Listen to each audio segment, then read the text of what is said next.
Salut les filles, c'est reparti aujourd'hui pour une petite astuce. Alors aujourd'hui on va voir comment coudre un ourlet à l'aiguille double. On m'a posé souvent la question parce que moi j'avoue que par facilité et parce que j'ai la chance d'en avoir une, j'utilise la recouvreuse. Et bien cette fois je vous montre comment coudre un ourlet qui franchement a l'air tout à fait professionnel. Alors peut-être pas de l'intérieur mais c'est quand même joli, mais en tout cas de l'extérieur on ne voit pas du tout que c'est un ourlet fait maison comme on pourrait dire. Je vais pas venir vous le montrer ici devant la caméra, ça va pas faire joli, mais je vous montre tout de suite à la machine comment j'ai fait l'ourlet de ce petit t-shirt. Ce petit t-shirt, c'est Cranberry. Peut-être qu'il vient de sortir, peut-être que vous regardez cette vidéo dans 5 ans. C'est un t-shirt qui se trouve évidemment sur notre site clafoutis.com. Je vous montre ça, vous allez voir, c'est super simple.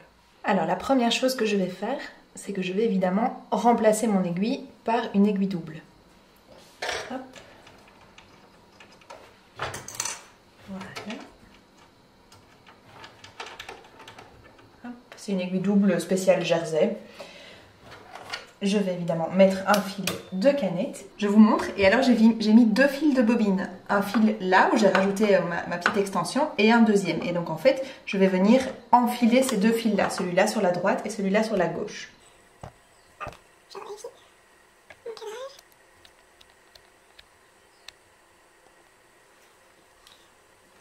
J'enfile donc mon premier fil à droite. Hop, hop.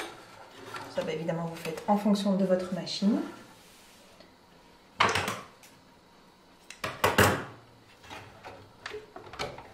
On va évidemment pas pouvoir utiliser l'enfil aiguille. Et d'un. Voilà, faut pas que ça se croise ici, sinon après c'est la cata. Mon deuxième fil, je suis exactement le même chemin. Hop. Hop, je vérifie. Alors là, je crois que...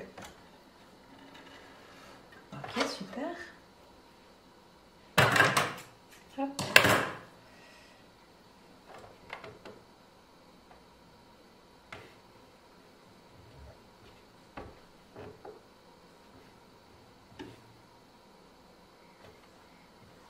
Ok. Je vais passer mes 2 fils au milieu de mon pied de biche sans les croiser. Et là, je tire un peu des deux côtés pour voir si ça se passe bien. Ça se passe bien. Alors, je vais prendre mon petit t-shirt. J'ai ici retourné au fer à repasser l'ourlet de plus ou moins 3 cm. Alors là, soit vous prenez un repère avec la machine, ce que je vais prendre, soit vous mettez un post-it ou du masking tape pour pouvoir vous repérer plus facilement. J'avoue que je le fais comme ça. Donc, hop. Je vais enlever ça puisque je suis... Oh là là, je fais tomber plein de choses. Voilà. Je vais commencer dans le dos. Je prends mon petit repère. Voilà. Et en fait, c'est parti. Alors moi, j'aime bien avoir un point qui est un petit peu long. Voilà. Je ne fais pas de point d'arrêt, je trouve que parfois ça casse le fil, parce que le jeu, en fait, le but c'est que ça ne s'en mêle pas. Et donc si vous faites un point d'arrêt, bah, vous allez avoir plus de risques que ça s'en mêle. Donc en fait, vu qu'ici de toute façon on fait le tour, bien à la fin je vais repasser sur mes premiers points et ça fera mon point d'arrêt. Vous auriez pu aussi surjeter, si vous avez une surjeteuse, surjeter le bord ici à l'intérieur pour ne pas qu'il soit accru. C'est une possibilité, c'est pas obligatoire. J'aime bien de choisir une aiguille qui est assez large, comme ça, ça donne un petit peu plus de latitude. Si jamais votre fil casse, et ça va arriver à certaines d'entre nous, c'est simplement que voilà, ça s'est emmêlé à un moment donné, bah, c'est pas grave, on réenfile et on recommence, il n'y a vraiment pas de souci. S'il casse après quelques points, ça c'est pas normal, c'est qu'il y a un problème d'enfilage. Évidemment, on pique absolument au point droit, d'accord? Parce que si vous commencez à piquer en zigzag, ça va être le carnage.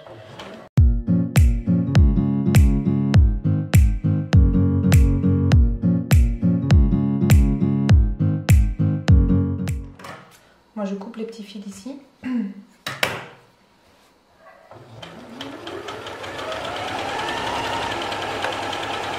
Et voilà, j'arrive à la fin.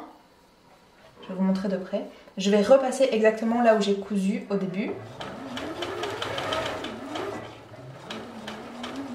Voilà. Si maintenant vous voulez faire un point d'arrêt sur la fin, bah, c'est moins dangereux puisque vous n'allez plus trembler. Enfin, on est à la fin donc c'est pas grave si on emmêle un petit peu les fils. Voilà. Et je vais vous montrer ce que ça vous donne. Voilà la fin. En plus ça s'est mis, hop là, voilà, sur une plume foncée. Donc voilà ce que ça vous donne et en fait vous gardez l'élasticité. Alors je vous montre ce que ça donne derrière, là où c'est possible. Voilà là par exemple. Hop, voilà. Donc vous avez ici une sorte de petit zigzag en fait qui permet de garder l'élasticité. Alors faut pas tirer super fort, évidemment ça va casser, mais bon ça avec n'importe quel type de couture. Mais on garde quand même une certaine élasticité qui est due au fait que en fait le fil passe derrière, enfin, voilà, derrière l'un et puis derrière l'autre. Voilà ce que ça vous donne. Et donc en fait vous avez sur l'endroit un ourlet qui est vraiment super professionnel. J'essaie de vous montrer, voilà, peut-être ici. Hop, hop, hop. Évidemment, on fait des ourlets dans des matières. Voilà, ici vous le voyez beaucoup mieux sur la plume marron comme ça. Voilà ce que ça vous donne comme ourlet. Vous avez vraiment une qualité d'ourlet professionnel. Peut-être pas exactement à l'intérieur, mais franchement, ça donne pas mal du tout. Vous pouvez faire la même chose, évidemment, si c'est un t-shirt au niveau des manches. Et voilà, l'aiguille double n'a plus de secret pour vous. C'était même pas une question de secret pour moi, c'est plutôt une question de peur. Parfois on a peur de l'utiliser, on a peur que le fil casse. Bah oui, ça peut arriver s'il s'en mêle. On recommence et c'est parti. Je vous souhaite plein de beaux ourlets. Voilà, on va le faire comme ça. Très très belle journée et à très vite. Au revoir.